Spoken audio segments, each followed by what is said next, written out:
యేసుక్రీస్తు వారి శ్రేష్టమైన నామంలో అందరికీ శుభాలవనం తెలియజేస్తాను. ప్రియులారా, అందరూ బాగున్నారు కదా? చూడండి, ఈ దేవునికి ఏర్పాటు చేయబడిన లేఖన భాగం చూసినట్లయితే కీర్తనల గ్రంథం 23వ అధ్యాయం 4వ వచనం. 3 వచనాలు ఇంతకుముందు నేను చెప్పాను. ఇది 4వ వచనం. గాఢాంధకారపు లోయలో నేను సంచరించినను, ఏ అపాయమునకు భయపడను.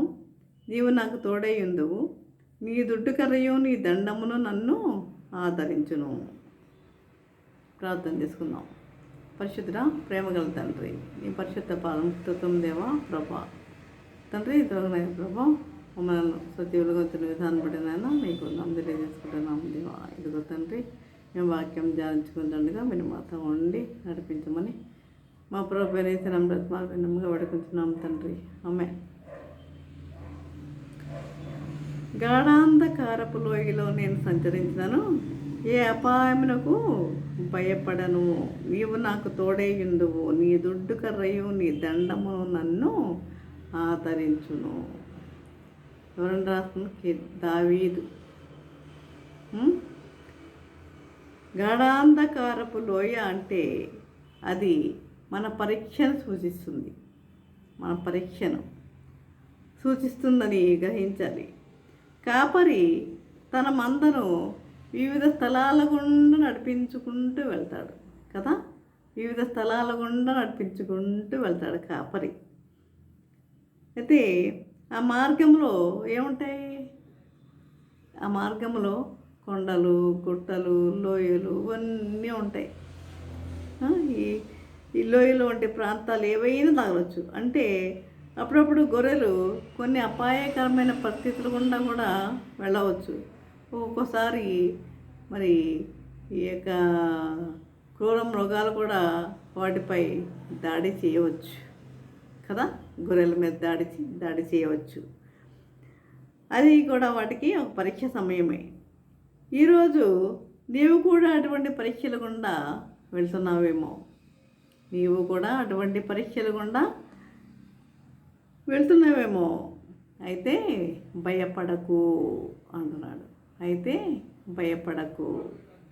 చూడండి, భయపడకు అని ప్రభు తెలియజేస్తుంది ఇక్కడ. పరిశుద్ధ గ్రంథములో భయపడవద్దు అని 366 సార్లు రాయబడి ఉంది. భయపడకుడి, భయపడకుడి, భయపడకుడి అని 366 సార్లు రాయబడి ఉంది. కాబట్టి భయపడకు అంటున్నాడు. ప్రతి ఒక్కరూ తమ జీవితంలో ఏదో ఒక సమయంలో ఇటువంటి పరీక్షల గుండా వెళ్ళవలసిన వారమే కదా. ఇటువంటి పరీక్షల గుండా మనము వెళ్ళవలసిన వారమే. ప్రతి ఒక్కరికి ఏదో ఒక సమయంలో ఇటువంటి పరీక్షలు అనేవి ఎదురవుతూ ఉంటాయి. అయితే మన ప్రభు మనతో ఉన్నాడు. మన ప్రభు మనతో ఉన్నాడు. మనం భయపడవలసిన అవసరము లేదు. మీరు భయపడకండి అని తెలియజేస్తున్నాడు. కాబట్టి మనం భయపడవలసిన అవసరం లేదు. మనం చిన్నదానికి, పెద్దదానికి, ప్రతి విషయంలో మనం భయపడుతూ ఉంటాం. కొన్ని సందర్భాల్లో దేవుణ్ణి కూడా మనం నిందిస్తూ ఉంటాం. కానీ మనం భయపడవలసిన అవసరం లేదు. ఆ ప్రభు మనకి తోడై ఉండగా మనం భయపడాల్సిన అవసరం ఏమీ లేదు. ఈ కీర్తన పాడింది ఎవరు? దావీదే కదా. దావీదే అటువంటి భయంకరమైన పరీక్షలు గుండా వెళ్ళాడని మనం జ్ఞాపకం ఉంచుకోవాలి. దావీదు కూడా ఇటువంటి పరీక్షల గుండా వెళ్ళాడని మనము జ్ఞాపకం ఉంచుకోవాలి. మాకు తెలుసు దావీదు యొక్క జీవితం. ఆయన కూడా అటువంటి పరీక్షల గుండానే వెళ్ళాడు కదా. చూడండి, ఆయన చిన్నవాడిగా ఉన్నప్పుడే, ఆయన గొర్రెలు మేపుతూ ఉన్నప్పుడు మరి ఆ సింహాల నుండి, ఆ క్రూర మృగాల నుండి, ఎలుగుబంటి నుండి కూడా తన యొక్క మందను రక్షించుకున్నవాడు ధైర్యంతో. మరి తన మందను రక్షించుకున్నవాడు, వాడితో పోరాడి గెలిచాడు. అలాగే అతడు బాలుడుగా ఉన్నప్పుడే అతడు గొల్లియాతును కూడా ఎదుర్కొన్నాడు కదా. గొల్లియాతును కూడా ఎదుర్కొన్నప్పుడు అది ఎంతో అపాయకరమే అయినప్పటికీ పరీక్షలో నిలబడి గెలిచి ఇశ్రాయేలుకి రక్షణ అందించాడు. ఇశ్రాయేలుకి రక్షణ అందించాడు. ఇలా చెప్పుకుంటూ పోతే దావీదు జీవితంలో అనేకమైనవి మనకు కనపడుతూ ఉంటాయి. అనేకమైన పరీక్షలు కనపడుతూ ఉంటాయి. అనేకమైన పరీక్షలు గుండా ఆయన వెళ్ళాడని మనము గుర్తు చేసుకోవాల్సిన అవసరం ఉన్నది. కాబట్టి అనేక పరీక్షల గుండా వెళ్ళాడు. రాజైన సౌలు తరుపుతున్నప్పుడు, తన సొంత కుమారుడైన అబ్షాలోము తరుపుతున్నప్పుడు సౌలు తరిమాడు. తన సొంత కుమారుడైన అబ్షాలోము కూడా తరిమాడు తండ్రిని, దావీదుని. అతను ఎంతో గాఢాంధకార అనుభవం గుండా వెళ్ళాడు. ఎంతో గాఢాంధకారమైన అనుభవం గుండా దావీదు వెళ్ళినట్లుగా చూస్తున్నాం ప్రియులారా. కాబట్టి అయితే ఈ పరిస్థితులన్నింటిలో తన దేవుడైన యెహోవా తన కాపరిగా తోడుగా ఉన్నాడని ఆయన తెలుసు. అంత విశ్వాసం దావీదుకి. తన దేవుడైన యెహోవా తన కాపరిగా తోడుగా ఉన్నాడని. అందుకే అతడు భయపడలేదండి. ఏ శోధన వచ్చినా అతను భయపడలేదు. కాబట్టి అలాగే నీ కాపరి నీ యేసు నీకు ఎల్లప్పుడూ నీకు తోడై ఉంటాడు. చూడు, మత్తయి వార్త 28వ అధ్యాయము 20వ వచనం చూసినట్లయితే, ఇదిగో నేను యుగ సమాప్తి వరకు సదాకాలము మీతో కూడా ఉన్నానని, యుగ సమాప్తి వరకు సదాకాలము మీతో కూడా ఉన్నానని ప్రభు చేసిన వాగ్దానాన్ని మనం ఎన్నడూ కూడా మర్చిపోకూడదు. ఆయన వాగ్దానం అది. కాబట్టి మనం ఆ వాగ్దానాన్ని మర్చిపోకూడదు. అలాగే కాపరి చేతిలో ఉండే 2 వస్తువులను దావీదు మనకు గుర్తు చేస్తున్నాడు. కాపరి చేతిలో ఉన్న 2 వస్తువులు ఏమిటది? ఒకటి దుడ్డు కర్ర, మరి ఒకటి దండం. దుడ్డు కర్రతో శత్రువు మీద దాడి చేస్తాడు. దుడ్డు కర్రతో ఏం చేస్తాడు? శత్రువు మీద దాడి చేస్తాడు. అది పొడవైన చేతి కర్ర. ఆ కర్ర చివరన కొక్కెమ్మలాగా ఉంటుంది. ఆ కర్ర చివరన కొక్కెమ్మలాగా ఉంటుంది. గొర్రెలు తమ తొలగిపోతున్నప్పుడు ఆ యొక్క కర్రతో వాటిని సన్మార్గంలో నడిపించడానికి అది ఉపయోగపడుతుంది. అలాగే గొర్రెలను లెక్క పెట్టే సమయంలో కూడా దాన్ని ఉపయోగిస్తారు. పూర్వ రోజుల్లో గొర్రెలను లెక్క పెట్టడానికి నేడు మనకున్నట్టు వివిధ పరికరాలు ఏమీ లేవు. ఆ రోజుల్లో ఇప్పుడు లెక్క పెట్టినట్టున్న పరికరాలు ఏమీ లేవు. కాబట్టి వారు ఆ కర్రను అడ్డుగా పట్టుకునేవారు. అప్పుడు ఆ కర్ర క్రింద నుండి దాటి వెళ్ళి ఒక్కొక్క గొర్రెను లెక్క పెట్టేవారు. అదేవిధంగా లేవికాండం 27వ అధ్యాయం 32వ వచనంలో, గోవులలోనే కానీ గొర్రె మేకలలోనే కానీ కోల క్రింద నడుచుతున్నటిలో దశమ భాగం అంటే 10వ భాగం ప్రతిష్ఠిత మగును. దేవుని చేతిలో ఉన్న ఈ దండం మనల్ని సరిచేసి ఏం చేస్తుంది? సురక్షితులుగా చేస్తుంది. దేవుని చేతిలో ఉన్న ఈ దండం ఏం చేస్తుంది? మనల్ని సురక్షితులుగా చేస్తుంది. మనము యొక్క దుడ్డుకర్ర దండం గురించి, దుడ్డుకర్ర అంటే ఏంటో నేర్చుకున్నాం, దండం అంటే ఏంటో నేర్చుకున్నాం. దుడ్డుకర్ర అంటే ఒకటి దుడ్డుకర్ర, మరి ఒకటి దండం. దుడ్డుకర్రతో శత్రువు మీద దాడి చేస్తాడు, దండంతో తన గొర్రెలను ఆదుకుంటాడు. అది గుర్తుపెట్టుకోవాలి. దుడ్డుకర్రతో తన శత్రువుల మీద దాడి చేస్తాడు, దండంతో ఏం చేస్తాడు?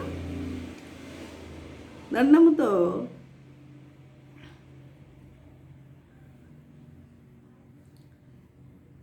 తన గొర్రెలను ఆదుకుంటాడు.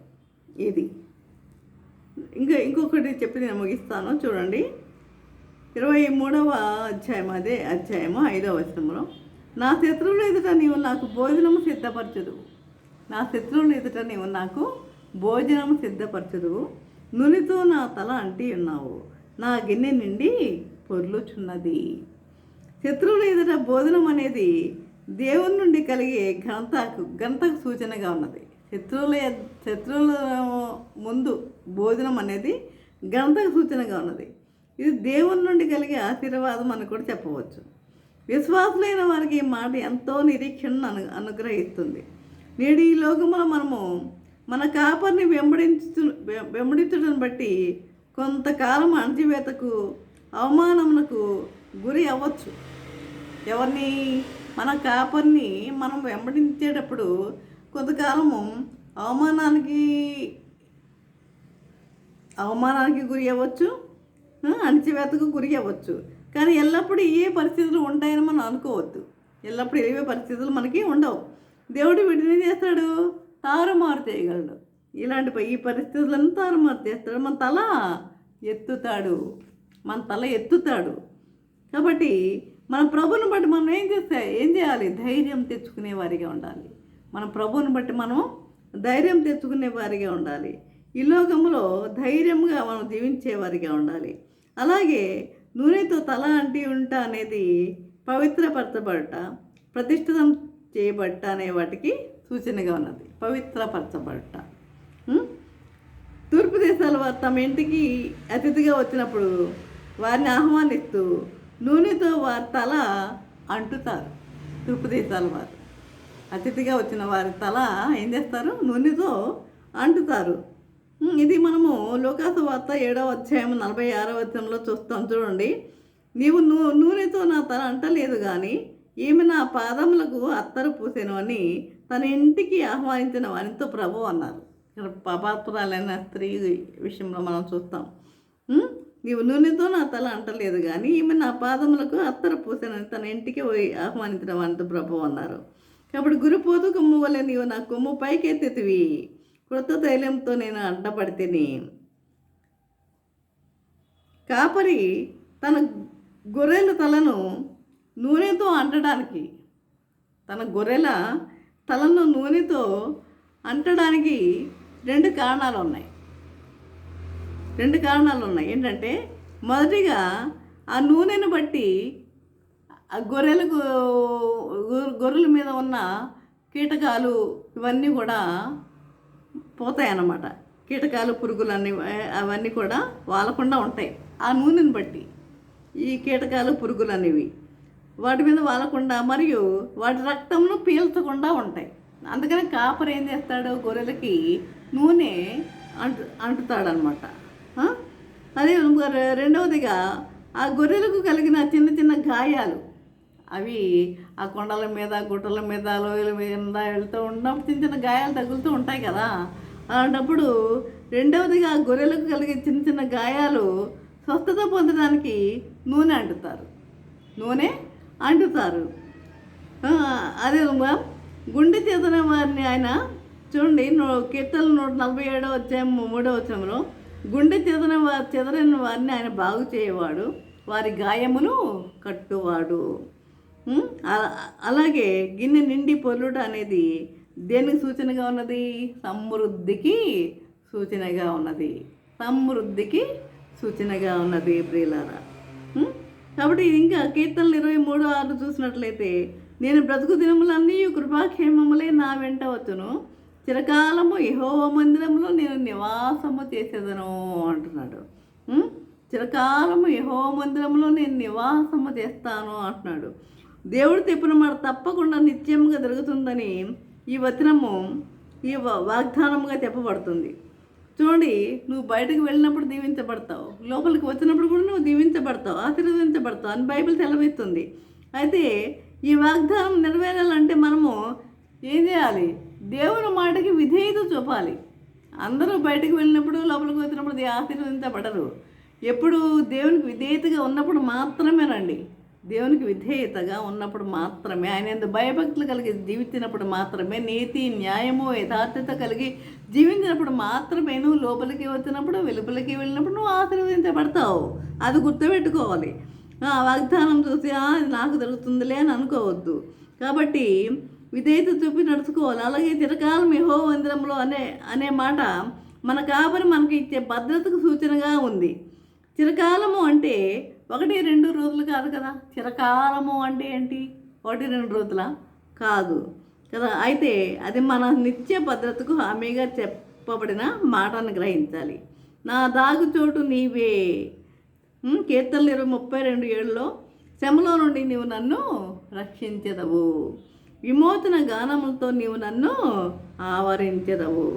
విమోచన గానములతో నన్ను ఆవరించెదవు. కాబట్టి ఈ విధముగా దేవుని యందు మనం భయభక్తులు కలిగి మనం జీవించే వారిగా ఉండాలి. దావీదు ఏ విధముగా దేవుని యందు భయభక్తులు కలిగి జీవించి ఉన్నాడో, నీతి న్యాయము యథార్థత కలిగి దేవుని యందు విశ్వాసం కలిగి జీవించాడో, ఆ విధముగా మనం కూడా జీవించే వారిగా ఉండాలి. ఆ విధముగా ఉండాలని ప్రభువు కోరుకుంటున్నాడు. చక్కగా మరి 23వ కీర్తన మరి మనము అది కంటత పెట్టేవారిగా ఉండాలి. కంటత పెట్టడమే కాదు, ఆ వాక్యానుసారంగా మనం జీవించేవారిగా ఉండాలి. ఆ వాక్యానుసారంగా మనము జీవించేవారిగా ఉండాలి. దావీదు ఎన్ని శోధనలు ఎదుర్కొన్నా దేవుణ్ణి వదిలిపెట్టలేదు కదా. అదే విధముగా మనము కూడా అనేకమైన శ్రమలు వస్తాయి ఈ లోకంలో మనకి. ఆ శ్రమలు వచ్చినప్పుడు మన ప్రభుని మనం విడిచిపెట్టే వారిగా ఉండకూడదు. శ్రమలు రానివ్వండి, ఎన్ని వచ్చినా కూడా మనము ప్రభుని విడిచిపెట్టేవారిగా ఉండకూడదు. ఆ విధంగా ఉండాలని ప్రభు కోరుకుంటున్నాడు. ఈ విధంగా జీవించటకు పరిశుద్ధాత్మ దేవుడు సహాయం చేసి నడిపించడం కాక ఆమెన్. ప్రార్థన చేసుకుందాం. పరిశుద్ధ ప్రేమ గల తండ్రి, నీ పరిశుద్ధ పాదముస్తోత్రం దేవా కృప తండ్రి. ఇంతవరకునే ప్రభా నీ వాక్యం దొరుకుతండి మాతో మాట్లాడే విధానం బట్టి నాయన మీకు వందం తెలియజేసుకుంటున్నాం తండ్రి. ఇదిగోనైనా మరి ఇది 23వ దావీదు కీర్తనలో మరి 3 విషయాల గురించి మేము ధ్యానించుకుని ఉన్నాం నాయన ప్రభా.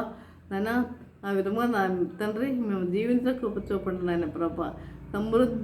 సమృద్ధిగా మేము ఉండాలి అంటే నాయన ప్రభా, మేము ఆశీర్వదించబడాలి అంటే నాయన ప్రభా, నీ యందు మేము భయభక్తులు కలిగి జీవించే వారిగా ఉండాలని మీరు తెలియజేస్తున్నాను నాయన తండ్రి.